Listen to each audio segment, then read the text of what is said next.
Welcome to the Quit Vaping podcast, the podcast designed to make you a non-listener. In this show, I'm not going to scare you away from a life of vaping. What I am going to do is show you just how good your life can be without it. Thank you so much for listening and enjoy the show.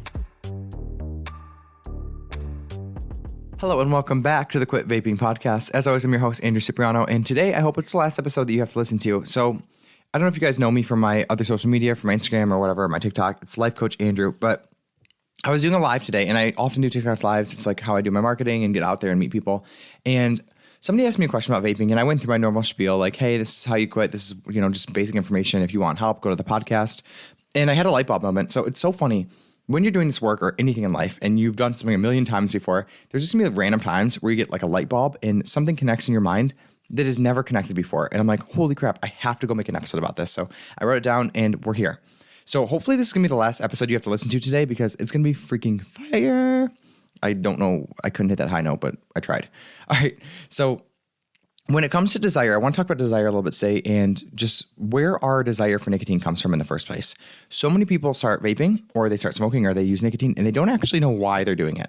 So as you guys know, there's two things that you need to understand if you're going to quit vaping forever. You have to understand the belief systems behind vaping, and you have to learn how to process your emotions so that you don't need nicotine to do that for you. So, and remember, urges are emotions. So today we're going to talk about desire. Why do you have a desire to use nicotine? And this is really interesting. Did you guys know that you don't actually have a natural desire to use nicotine? Like without nicotine in your life, you never need it. It's completely like useless substance. It doesn't actually add value to your life. There's absolutely no reason to use nicotine in your life that's ever going to serve you. And you could completely get by fine without ever touching it. So if that's true, which it is, you don't need nicotine at all, then why do you have a desire to use it? And this is where I want to talk about today. Did you guys know that desire is actually learned? Boom. That blew my mind when I learned that. Desire is something we learn. There are people who have no desire for nicotine, and the reason is because they have not been taught to desire it. The same with healthy and unhealthy eating, right? There are people who don't desire to eat fast food because they haven't been trained and they choose not to believe thoughts that desire it. So remember, guys, desire is learned. And what that means is that desire comes from your thoughts. Remember, when you have an urge is actually created from a thought that has preceded it. For example, I want nicotine. Nicotine helps with anxiety. Nicotine feels really good. So without those thoughts, without being taught those thoughts when we're young, and by modeling and watching the people around us, we would have no desire for nicotine. So the only reason you have a desire for nicotine is because you have been taught to desire it. That's nuts, but it makes sense because obviously nicotine isn't food. Like you need food to live. So obviously we have a natural desire for food. So that's kind of tricky. So I coach differently on food than I would on nicotine because nicotine is a substance you absolutely never need to touch or need. And people, when I tell them I have no desire for nicotine, they don't understand why. They're like, how did you use nicotine for 7 years? Well, 9 years, you vape for 7. And now you have no desire to use it. It doesn't make sense to me. And the reason it doesn't make sense to them is because they don't understand how desire works. When you don't believe that you need nicotine in your life, when I actually right now don't believe it's going to serve me, that I want it, I actually have no desire for it because desire comes from your thoughts. I genuinely don't have any thoughts attaching me to nicotine. Now, I was taught all these thoughts growing up, and so were you guys, right? The people around you probably smoke cigarettes, and people around me definitely did. I was taught that nicotine was really good. My whole family taught me that. In addition, I was surrounded by advertisements, right? I think I brought it up before, but Juul I think they made $3 to $8 billion or some ridiculous number. I can't remember the exact number, but they made that much money in 2018, I think, off of predatorily advertising to kids to make them think that juuling is cool. So what they're teaching all the tobacco companies, all the nicotine companies, all the alcohol companies, all the gambling companies, all the porn companies, what they're teaching you is to desire what they're selling so that they can make a lot of money. And again, I'm not anti-nicotine. Like I vaped for 7 years. It had a time and place in my life. Because of my addiction, I'm actually at the place now where I can help you guys through it so that I found meaning in my own addiction. But what I want to offer is that it's completely a learned desire. Really think about that. Why do you vape? And really think about the answer you give me. Any answer you have to the question, why do you vape, is going to be something that is taught to you, that has been taught to you on why you vape.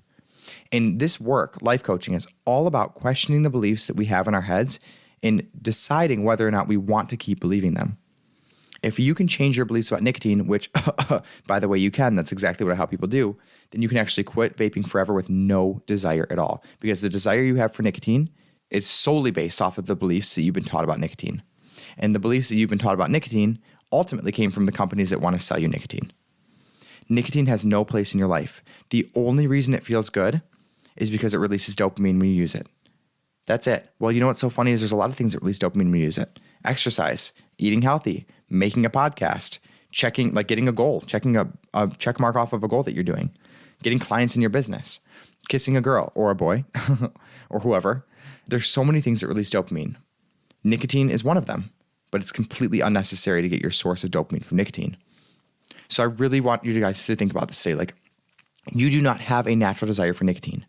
We as human beings are not born into this world needing a cigarette or needing a vape. But as we're conditioned, and what I mean by conditioned is as we're told what to believe about nicotine, we form desire. And the problem with adults who are vaping who don't want to be vaping, right, who do want to quit, is that they don't understand that what they believe about vaping is completely fictitious. It's completely false. It's been sold to you and you believed it. And you probably believed it in an age where you couldn't choose whether or not what you wanted to believe was optional. So I want to offer this too. As we're growing older, as kids, we really can't identify what we believe and figure that out. Like, we don't have the cognitive ability to choose what we want to believe and actually think about our own beliefs. This is a skill called metacognition. As you get older and your brain starts to develop in your teenage years, you start to have the ability to actually think critically about the world, abstract think, and question what it is you believe about your life. You really can't do that when you're really young. So what happens is we form all these beliefs about nicotine when we're young. And then as adults, we still have them, but the problem is that we're completely unaware that we have them. It's not that we don't have the ability to change them as adults. We always do. It's that we don't know they're there in the first place, and we don't know that we don't know that there's beliefs there that need to be changed. That's the problem. So when it comes to quitting vaping, the most important thing you can do is to identify your belief systems and question them from a completely neutral place. Like, I'm not telling you what to believe. I'm not going to tell you that this belief is better for you in your life. You're going to tell me that. And that is what is so cool about being a life coach, is that I get to have people come to me and I don't have to know what's best for you. You get to tell me what's best for you. And then I get to show you what beliefs are currently creating your results. And you get to decide if you want to hold on to those beliefs or not. If you're vaping and you don't want to be vaping, you have to question your beliefs about nicotine. I know on the last episode, I told you guys my dad went back to smoking cigarettes. It's because he never questioned his beliefs. He quit with willpower. He forced himself to quit, not understanding why he wanted to use, where his desire was coming from to begin with. And now he's smoking again. And it'll probably kill him. And also, I say that with love, guys. Like, I'm a coach. I talk about the hard shit. Like, cigarettes are going to probably take years off my dad's life and probably give him some horrible issues he's got to work through. Like, he already has a horrible smoker's cough, and like, it's not healthy. It's not working for him. He doesn't look good for his age. Like, it's not a good situation. So I say that with love, but we're allowed to have these hard conversations, right? So when it comes to nicotine, recognize the only reason you have desire for nicotine is because you've been taught to believe things that create desire for nicotine. That is it. Your thoughts create desire. And it's a little bit different with food, right? So people are like, well, your thoughts create desire, but you don't have to think about it to want food. It's like, you always do have a thought that creates desire for food, by the way, but your body actually needs food. So it's a little bit different. But next time you pay attention, like next time you want food, before you have a desire for it, there will have been a thought in your mind that created a desire for it. Even if you do need it, it's still a thought creating the desire. So just be mindful of that. But when it comes to nicotine, you do not need it. The only reason you want it is because you've been taught to want it. And the beautiful thing about being an adult who is now in my podcast and in my space is that I consider you totally conscious and capable of creating the life that you want. So I'm going to give you the choice. Like, what do you want to believe about nicotine? I'll tell you my beliefs right now. This is why I have no desire. It's because I believe that nicotine doesn't have a purpose in my life. I believe that even if I hit a vape, I'm not going to enjoy it. It's going to make me feel sick. I believe that if I get addicted to nicotine again, it's ultimately going to make my life worse. I believe that life coaches don't have nicotine addiction problems, to be honest with you. I do believe that. So when I see like a life coach who has smoking issues, it's like, I don't really understand how you can tell people how to manage their minds and you can't manage your own. And actually, I haven't run into a life coach who smokes consciously that I'm aware of. But I would say that's a really good place to start. If you want to be a life coach, maybe quit smoking, because that's just something I don't see as a life coach doing. So it's just like, when it's not even part of my identity, when I don't have any thoughts that are going to lead me to want to create desire for vaping, I genuinely don't have a desire to do it. I can be in a room of people who are vaping. I have no issue whatsoever. There's no inner conflict at all because there's no desire to combat. That's it. You literally can erase the desire to vaping if you can question what you believe about it and decide what you want to believe that serves you. And I promise you, the tobacco companies don't want you to know this. They really don't. And I promise you also, this is the first step to creating the life that you want, is to take something that is not serving you and figure out why you have a desire for it and change your thoughts to get rid of the desire. That's life coaching, baby. This is really powerful work. It's the most powerful work. I've looked for about a decade on what the most important thing I could do with my time was. I've searched in over 23 different jobs, 2 countries, a psych degree, the psychiatric hospital. I went there for a year and a half. And the reason I'm a life coach is because this is the most important thing. Without this work and being able to understand how your brain works, you aren't able to create the life that you want the most. So start by questioning what you believe.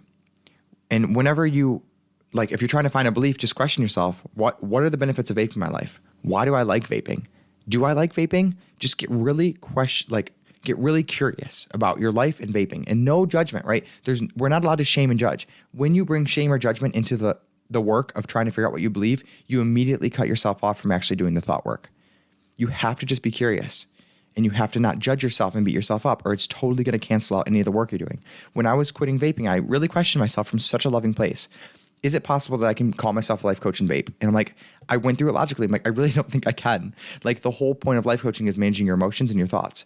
And right now, one of these problems in my life that's really affecting me negatively is coming from the exact work that I'm going to help other people do.